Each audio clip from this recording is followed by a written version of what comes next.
Assalamualaikum warahmatullahi wabarakatuh. Alhamdulillah wassalatu wassalamu ala rasulillah wa ala alihi wa sahbihi wa mawala. Asyhadu an la ilaha illallah wahdahu la syarika lah wa asyhadu anna sayyidana Muhammadan abduhu wa rasuluh. Amma ba'du fa ya ayyuhal hadirun usikum wa nafsi bitaqwallah wa ta'atihi faqad fazal muttaqun. A'udzu billahi minasy syaithanir rajim. Ya ayyuhalladzina amanu taqullaha haqqa tuqatih wa la tamutunna illa wa antum muslimun. Para ibu, para bapak hadirin jamaah pengawasan wabil khusus sana sebibil deh sadayana kusim kuring dihormat. Alhamdulillah wa syukrulillah nugraha Allah dina wengi nu ayeuna dilelirkeun ka urang sadaya sok sanaos cuaca hujan. Alhamdulillah nate hujan turun sabada tos dugi. Hujana lamun can dugi kana tempat pangaosan alhamdulillah. Hujan turun ini. Kanan angkat kenikmatan anu luar biasa dikiasakeun angkat kana tempat pangaosan. Dalam menang yeun sorangan mah angkat kana pangaosan teh sae.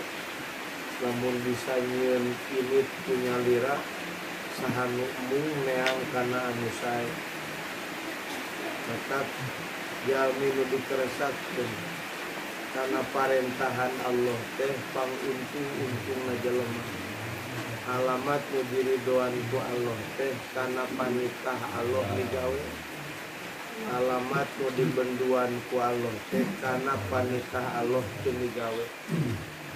Syukuran sakali deui kanu Maha Suci ngalangkungan ieu kanikmatan muga-muga urang kumpul dina tempat pengawasan teh alamat arek kenging nikmat dunia. Kapan aya nikmat teh tilu Pak, aya nikmat duniawiyah, aya nikmat diniyah, aya nikmat ukhrawiyah. Ari nikmat duniawiyah mah harta bana, jabatan, eta nikmat dunia disebutna. Ari nikmat agama mah boga ilmu jeung dibisakeun amal. Ari nikmat akhirat tawabul jazil an amalil qalil. Ganjaranana gede sanajan amal teu pati loba. Umat Kangjeng Nabi Muhammad sahitung umat anu teu pati lila umurna. Baena sitin wasamanin antara 60 jeung 70, antara 60 jeung 80. Matak di urang mah umurna sakedeung tapi barokah umurna loba. Mudah-mudahan sakali deui dina ses umur anu ieu urang sadaya kenging rahmat oge magfirah Allah Subhanahu wa taala. Amin. Kaleresan ayeuna teh kaping 2 sasih Zulqidah. Ka kaping 1 teh upami telepat wengi Rebo nya. Mohon. Ayeuna teh berarti wengi Kemis teh ping 2. Kapanan hari sasih Komariah mangetangna jadi surupna panon poe, Pak.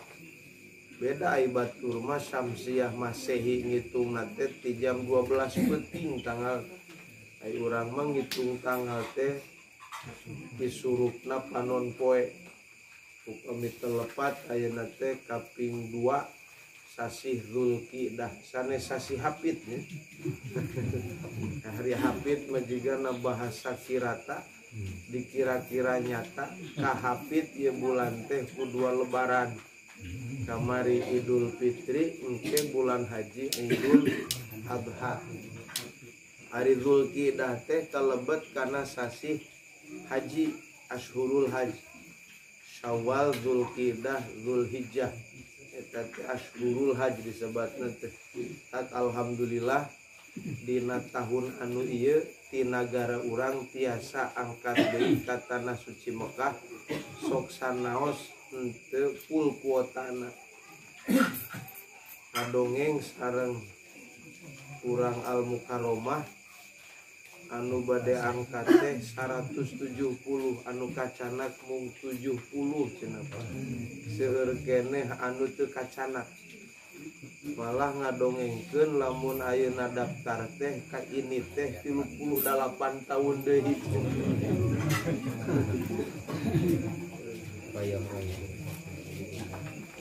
Kumaha atuh cenah abdi teu init-init da ari eueuh nasib mah mising nisob oge teu bisa nyeun init. Atuh da abdi mah geus nisob geus daftar tapi teu init-init cupar kewajiban cupar ari geus mah daftar. Aruang teu angkat nu penting kewajiban ayeuna mah da situasina kieu nalika nisob teh daftar. Da benten ari salat jeung haji datang waktu lohor kurang ngajam salat lohor teh jam 2 geus diajam maot memeh jam 2 teu doraka tinggal kodoane kudu hirup. Tapi beda lamun ayeuna nisob haji urang teu ngalaksanakeun haji kalah dibelikeun heula kana modal jeung dagang kewe cenah ladangna kalah bangkrut wayahna doraka 10 urang ayeuna teu kanasiban anu nisob mah wayahna henteu daftar acan teh kekenaan ku dosa. Tapi sok sanajan angkat oge ulah wakaat komo ejeung munteun diri pasti bakal ka surgana Allah. Beda aya hadis al hajjul mabruru haji anu mabrur teh laisal jaza ilal jannah eueuh buruhan kecuali surgana Gusti. Lain sakabeh nu init haji tapi hajina anu mabrur. Sedengkeun ari ngaran haji teh qasdul Ka'bah lin nusuk init ka tanah suci Mekah teh rek ibadah.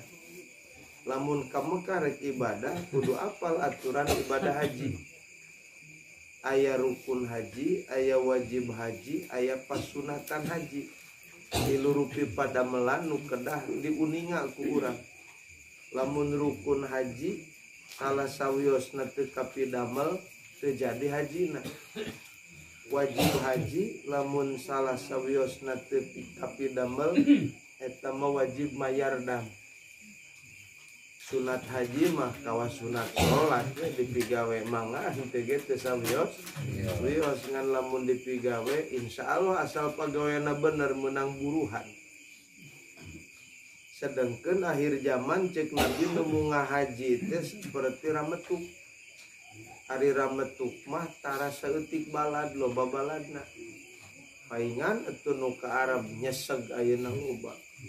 Ngan hanyakal cek Nabi loloba nama init ka tanah suci Mekah teh ngadon ngadaftarkeun diri kana neraka Allah gara-gara salah qasduna. Ku Allah geus dibere aturan qasdul Ka'bah lin nusuk cek tadi. Mun rek init ka tanah suci Mekah kaditu teh eueuh dimaksud kecuali pikeun ibadah. Sedengkeun ari qasdu teh memehna aya azmu ngajam. Ari azmu memehna aya himmah. Ari himmah memehna aya irodah. Irodah memehna aya khotor. Matak proses nepikakeun kana niat kana prungna pagawean haji teh tetep kumaha kareteg heula.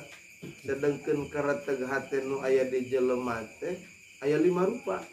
Aya kareteg nafsu, aya kareteg setan, aya kareteg akal, aya kareteg malaikat, aya kareteg pangeran. Lamun kosdu urang, lamun pagawean haji urang tina kareteg nafsu jeung kareteg setan. Geus moal hese meunteun, geus moal hese nganilai, pasti hajina oge nu keuna kana sasangam nabi rek ngadaptarkeun diri jadi ahli neraka. Atuh boro-boro munggah haji urang ngaji we mekel kareteg nafsu jeung kareteg setan. Batur mah ngaji menang ilmu nu mangpaat, ieu mah init ngaji kulantaran salah tujuanan pan ngaji teh ibadah. Netepan teh ibadah, sedekah teh ibadah, ai karetegna tina nafsu jeung setan mah wayahna ada ti taatu maksiatan, tijumpalik taatna jadi maksiat. Gara-gara salah karetegna nu dipake atawa anu dianteur kareteg nafsu jeung kareteg setan. Nah, lamun jelema karetegna tina nafsu jeung tina setan maka qasduna ge sawarehna teh anu qasdul Ka'bah lin nuzha. Ka Mekahna teh rek ngadon rekreasi. Rekreasi mah ulin jiga rek ka Pangandaran. Matak mekel HP anu alus ti imah. Anu kamera na hebat rek ngadon selfie di muka, di foto jeung onta nih. Itu kan, mata kalau baca lama, tadi itu terek ngadon nusa, rekreasi ulin, tak balik di Mekah teh kalau lemur capetan nyaritakeun karesep ulin di ditu. Anu kadua tina kareteg nafsu jeung kareteg setan teh ngabuahkeun kana qasdul Ka'bah lit tijarah. Bubuhan otak bisnis di lemurna keneh oge. Mata ka Mekah oge kudu cek Allah ibadah yang ngadon rek tijarah dagang. Rek ngadon bisnis. Nu boga KBIH lain kabeh teu kudu seueul angeun nya nu boga KBIH. Eta teh sawarehna mah loba eukeun neangan bisnis jeung sajaba-jabana. Anu katilu lamun urang make kareteg nafsu jeung setan maka bakal ngakibatkeun qasdul Ka'bah liljah waryasa. Ka Mekah nage rek neangan kaagungan. Ameh balikna ku batur dihormat, ameh balikna ku batur dihargaan. Cilaka lamun tujuan jelema didorongna ku kareteg nafsu jeung kareteg setan. Moal hasil nu disebutkeun qasdul Ka'bah linusuk moal hasil. Lamun tina kareteg nafsu jeung setan hasilna teh kana qasdul Ka'bah lin nuzha, qasdul Ka'bah lit tijarah, qasdul Ka'bah lil jahwar riyasah. Lamun karetegna kareteg akal minimal, maksimalna kareteg malaki jeung kareteg robani, insyaallah bakal tercapai nu disebutkeun qasdul Ka'bah lin nusuk. Ini katana suci Mekah teh bener-bener rek ngalaksanakeun ibadah. Ari ibadah ilmu nate kapan aya ilmu lahir, aya ilmu batin. Aya ibadah lahir perhatikeun rukun, wajib, sunat haji, ibadah batin tina pagawean rukun kapangi hikmahna. Hikmahna make kain ihram, hikmahna wukuf di tanah Arafah, hikmahna tawaf ibadah. Pan tawaf gaya tilu, tawaf sunat, tawaf rukun, tawaf wajib. Tawaf sunat, tawaf kudum barang datang ke Mekah, tawaf ibadah, tawaf rukun, tawaf wajib mah tawaf wada. Yung sajaba-jabana mabit di Mina, mabit di Muzdalifah kalebetkeun kana wajib haji. Wukuf di tanah Arafah kalebetkeun kana rukun haji.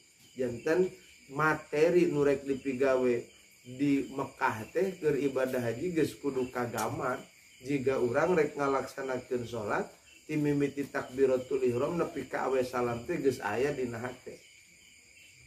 Jika urang tukang dagang barang nu didagangkeun teh pan katingali sadaya. Jeung harga-hargana malah. Jeung harga-hargana geus katingali. Lamun urang dagang teu apal harga barang, mistina dijual 100.000, ieu dijual 100 perak. Rugina oge Bada kita mah picilakai. Mata kurang ogenan lamun ayeuna migawe salat henteu make aturan ilmu, boh ilmu pikeun ibadah lahir atawa ilmu pikeun ibadah batin atawa malah salah tujuanana dina ngalaksanakeun ibadah wayahna ibadahna tijuralit tijumpalik teu jadi ibadah kalah jadi maksiat lain diganyar tapi disiksa ku Gusti Allah.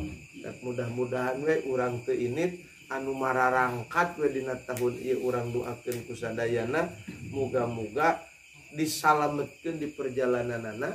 Amin. Sampurna ngalaksanakeun ibadah hajina. Amin. Mulihna ti tanah suci Mekah nyana titel haji anu mabrur mabruroh makbul sareng makbulah. Kalebet urang sadayana sok sanaos teu kanasiban angkat ka tanah suci Mekah tapi ku Allah dikersakeun dipaparin ganjaran haji jeung umrah.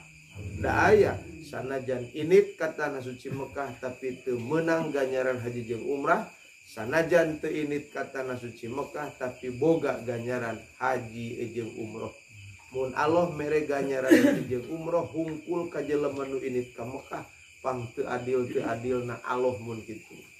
Kunaon make nginitkeun sawareh ari abdi teu diinitkeun. Allah Maha Adil. Sanajan teu dijieun nasib pikeun urang angkat ka tanah suci Mekah, Allah teu hesieun mere ganjaran ka jelema sapertos ganjaran jelema anu angkat ka tanah suci. Sabalikna Allah ge teu hesieun ngadamel siksaan atanapi teu ngaganjar jelema sok sanajan angkat ka tanah suci Mekah. Nu mana kanyahoan tadi oge lamun tujuanana didorong ku kereteg nafsu jeung kereteg setan.